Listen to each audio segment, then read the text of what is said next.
Hello, and welcome back to assignment 13. I'm trying to get these graded as they come in so that everybody can get feedback before they get started on their final Photoshop assignment, assignment 15. And just as a reminder, assignment 15 is not your final class assignment. It's just your last Photoshop assignment. We do have one more assignment in Canvas, so make sure you check back in Monday of finals week to get which assignment that is. Now, this one I got in, and everything is the correct size for the documents. We've got the correct number of thumbnails. The 4 thumbnails are circled in red. We have the correct number of roughs. We have the correct number of compositions. Everything is labeled correctly, and the size is correct. So everything's fine. So all that's good, just to get that out of the way. So A+, good job. Now let's talk about composition on here and what you've selected and what you have available. And the reason for this is in case you decide to use this as your poster for your final Photoshop assignment, assignment 15. I want you to get my feedback on it so you'll know what I'd be expecting you to do, where I'd be expecting you to go.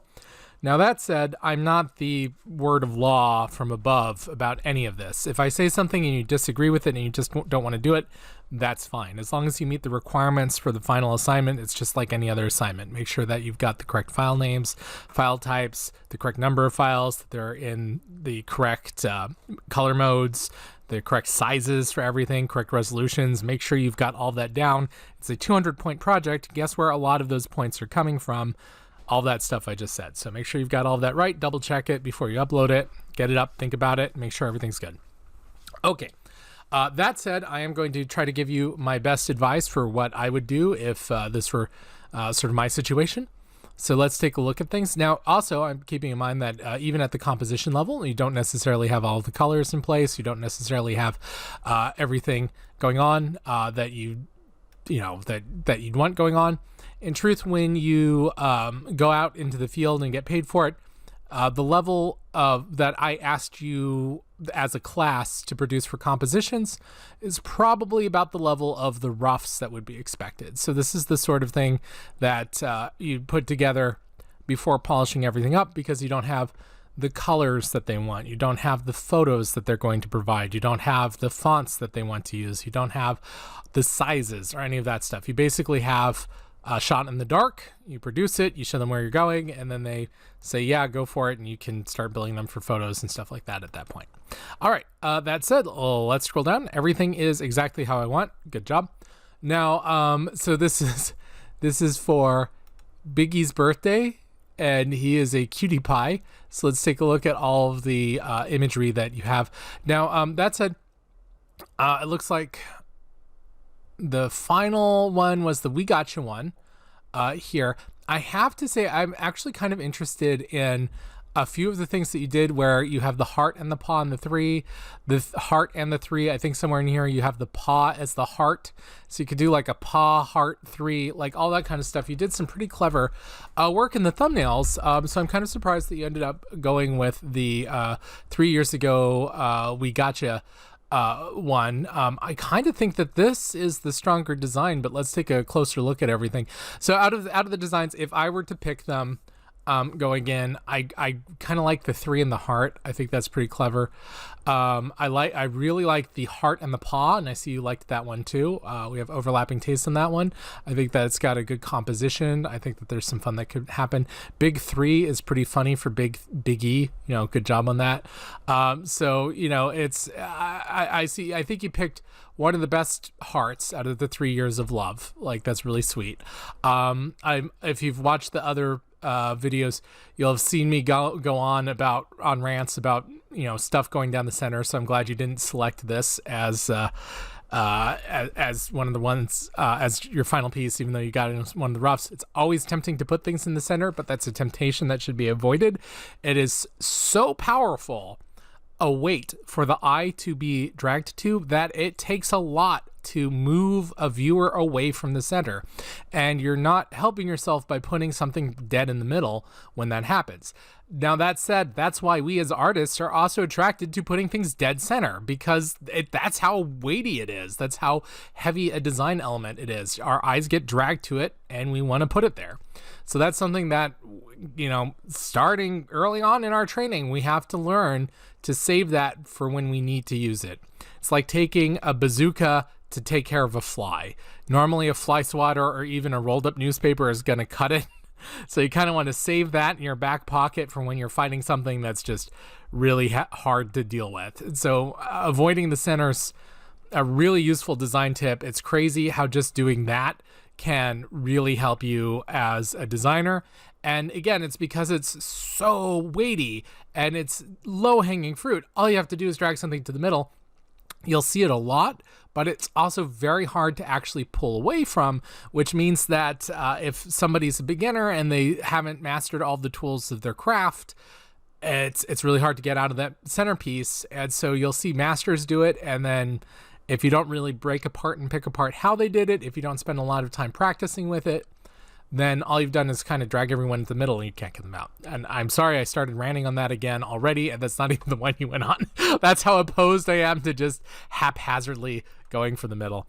All right, that said, let's take a look at the roughs. We have 3 years. Happy birthday, Biggie. This is a pretty good rough. I think that this would be cute maybe as more of a Valentine's Day kind of heart, where you have the what's that stuff called, the doily stuff, I've lost what it is, the frill around the edge of the heart, that kind of thing. Again, I think I already went on a rant about that, so let's skip it. That said, this is a cute idea, and if you moved the hearts around from the center, played around with that a bit, I think that could really go pretty far. Here we go. Happy, I like this one. Happy birthday, Wednesday, July 1st, Biggie's house. Happy birthday, Biggie. I think that this works pretty well. It has the feeling of a birthday card, which I think is very, very useful for making a poster about birthday. I'd probably go for this one as the design goes. I think this is probably your strongest design. That said, let's move on to the last one. Dog picture, and then we've got all this going on. Now, that said, when the time came, I see you moved the dog around, all that good stuff. So let me talk a little bit about, if you decide to go with this one, there are some things I want to point out about what you should do and some care that you should take with things. That way you don't fall into some pit traps if you decide to use this design. But I'm going to very heavily be advocating for what I think is probably your strongest design on it, which would be this one. We'll talk a little bit about this in a second. So I'll kind of go through some tips on this, some warnings, what's working, some stuff to watch out for, all that good stuff. So first off, I like that your gradient is following the lighting on Biggie. That I'm assuming he's Biggie. He is a very cute little dog. So that's good, because that means that he's not opposed to the background, and that means that he fits in fairly well. That said, you do have to watch out. The legibility on this will go down really fast, especially on the small text, on the black text, on the darker backgrounds. If you want to see what I'm talking about, just take the zoom tool and then zoom out a few times, and imagine that you're looking at this from like 20 feet away. So 3 years ago, we gotcha, kind of see a dog, and then that's it. So a lot of that can be fixed by just putting stuff like white outlines around this text, that sort of thing, and you'd be good to go. Now, that said, I think that you could probably play around with this a little bit more. I noticed that you're starting to move around the shape of the dog. That might be a fun instinct to follow on this. See if you can get a little bit closer by moving this in and down a little bit. And this is going to look absolutely horrendous when I do it. Let me turn off the eyeball on this, because there's a gradient background and there's white under it, so it's just going to look really bad. So here we go. Let me get my pen. Grab a lasso tool. I actually just want a flat out lasso tool. There we go. So it's just L on the keyboard, Shift L, of course, to toggle through. Shift on any of these keys in order to move between whatever tools you've got up here. So if you've got multiple L's, just hold down Shift and hit L and you'll toggle through them. If you have, say, multiple S's, Shift and S will toggle through them and you'll be able to move between them. All right, that said, let's take a look at what would happen. Let's follow your nose wherever it goes. Okay, I'm just going to copy and paste this. It's going to be super rough, but I just want to show you what I'm talking about. Oops. I was not on the correct layer when I tried that copy and that paste, and so nothing happened. Let's do that again. Control C, Control V. And now we've got Biggie. And so something more along the lines like this. Let me just erase a little bit out. You can't see my mouse right now because I'm using my Cintiq, and it counts as a second monitor. It's a smaller monitor, so it doesn't work as well for screen capture, but it works well for drawing on. So oh, that's too far over. So what you want to do, let me grab the move tool, that's V on the keyboard. There. Something more like that. And then it kind of follows along, and you may want to repeat that up on the birthday here. It's a good photo, by the way. It's well cut out, well masked. Whoops, why am I not using my pen tab? I've said in other videos, I just recently got rid of my standard mouse and grabbed a trackball mouse. I've been using that for a little bit. And again, I'm on an empty area. I'm getting used to it, but it's definitely not something you want to use as on Photoshop. And just kind of move Biggie's birthday over a bit. Maybe either line it up with Wednesday so that it kind of, yeah, oops. Brush, please. Color, please. Why? There we go. There we go. So it kind of lines up with the Wednesday and everything. But if you're doing that, probably increase all of the text so that it fits a little bit better. This is text heavy design, which is fine. You may want to look up Bauhaus design. Is basically all modern design kind of comes from that. And now there are people who will argue with me. Maybe they're right, but maybe not. Any design that's done in the Bauhaus style still looks modern. And this thing's been around since I want to say the 30s. So it's kind of coming up on like 100 years. Now that said, I would probably increase the size of this text and this text so that it's a bit bigger and more legible. I would also increase the size of, oh, why is this under here? This text so that it's bigger. I'd still try to keep it so that it flows around and goes over the doggy. All right, so you get all that? Good. The next thing is if you're going to use a black and white background, you can't just have black or white as the text. What you've got to do is have either text that's outlined or have it in a blend mode so that the text changes according to what's going on. You can do that with the inversion. In fact, just a second, let me get the right tool. And type tool with white. And I know you're thinking, well, that won't show up over here. Well, that's fine. So what we're going to do is this.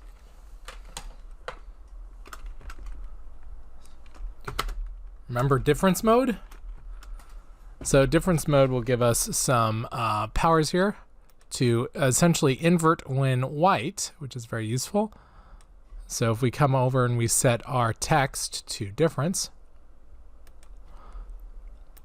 this will allow it to show no matter where it is. Now that said, that means that you can get away with a bit more, but in a middle gray, if you invert middle gray to what does it become? Well, gray, it's 50%. If you flip it the other way, it's still 50%. So you still have to watch out. So you go, okay, well, what are some other options? Well, there's always the go-to of applying things like, where are you? Stroke, here it is. Like a stroke. And then you can set it to an opposite color and then it will show up wherever it goes. So you can do that kind of thing. You could have multiple strokes if you wanted. You could have a white one and a black one, all that kind of stuff. So you can do things to make sure that it's legible. And you'll want to do that because if you just have one color, black or white on this, or even in difference mode when you get to gray, you're not going to be able to see it or read it very well. So you've got to watch out for that. All right, so those are my thoughts on this particular design. But let's quickly visit the heart paw design, because I think that one deserves another look.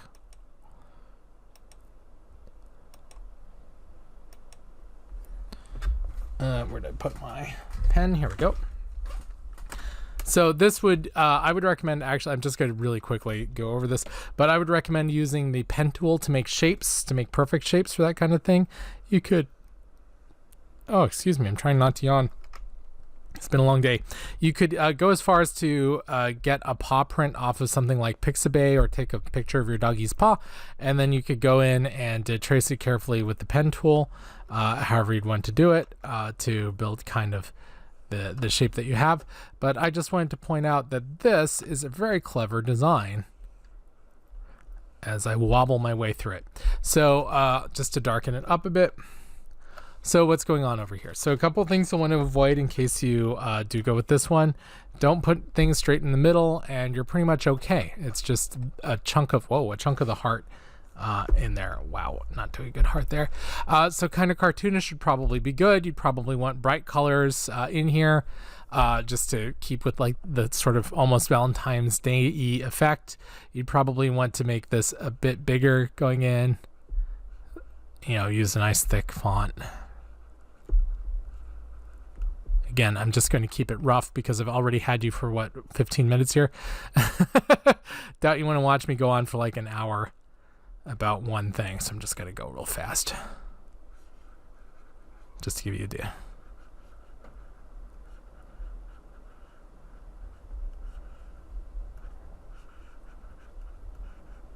Okay.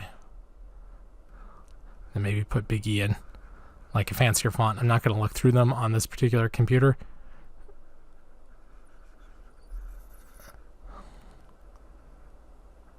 Anyone remember how to do cursive? Here we go. Let's do capitals. That looks about right. So you could have, oh, well, not that you can see it. I'm looking at the wrong monitor, and I seem to have zoomed out. Okay, so just going like this. So what's happening here? So this gives you a few more design choices and elements. You have this heart. That means that you can reshape this however you want, so that you can take up the space as you feel free. You can give it a bit of a cartoonish push to it, which is very cute. You can move around the little paw print so that it rotates however you want it to rotate. You can create the font to be any size that you need. You can put the text in. I think you have a lot of elements to work with. You're not limited to any colors, palettes, or anything. Another thing you could do is actually take the picture of your dog and put the dog in here, so that he's sitting inside of the heart, and you can make him any size that you want, and just put the paw print over it, and then you can put the text around. I just think that this has a lot more options to it than the other designs. So you could like put him in here, you know, and then you could put some additional information over on here, and would be balanced out by the paw print. From there, you can select a color palette and kind of go with the color. Now, that said, if you have problems picking color palettes, you just never know which one to go with, you can go to Adobe Cooler. That's K-U-L-E-R. Adobe Cooler. And what this allows you to do is select things like analogous color, and then we'll move things on an analogous color. It will give you the exact amounts for each of these. You could do things like monochromatic if you'd prefer something a little subtler. Going in, you could do triadic, and then that's kind of fun too. You could go for these pastel colors if you'd like, which would look good with a little doggy. You've got complementary, split complementary, double split complementary, which I will be honest with, I am not familiar with double split complementary, so I'm not really sure what's going on there. But it does allow you to do the adjustments going in. I just happen to have Easter colors for some reason. You have your shades, you have all that. You also can do custom. You can choose if you wanted an RGB, CMYK, all that good stuff. You can also extract a theme by dragging and dropping a file from your computer. So, for example, the last time I showed this one, it was on the chocolate one. Where am I? The chocolate one. So I think I've got some melted chocolate. And I've got a variety of chocolate. Come on, grab that. We'll do the variety of chocolate. And so it selects a palette based off of the colors in the image. So you can do that kind of thing in it as well. So if you have like a coffee shop and you like the colors in that coffee shop, take a photo of it, drop it in Adobe Cooler, and voila, you can take a look at what color combinations they used and start pulling those apart. It's kind of a fun way to do it. Photoshop, of course, can do most of this, but Photoshop cannot do the color pattern picker here. And this used to also be an iPhone app and Android app. So maybe check it out, see if that's still around. Anyway, that's one way to get a color palette pretty quickly. And you just kind of fill in the blanks and you move on from there. So essentially, I think that this is probably the stronger design. I think that this one gives you more elements to play with. I think this one would be more fun to work with. That said, if you prefer the other one, you can keep working on this one. There's a lot of work still left to do, but you can do it. Yeah, so that's about my opinions on this piece.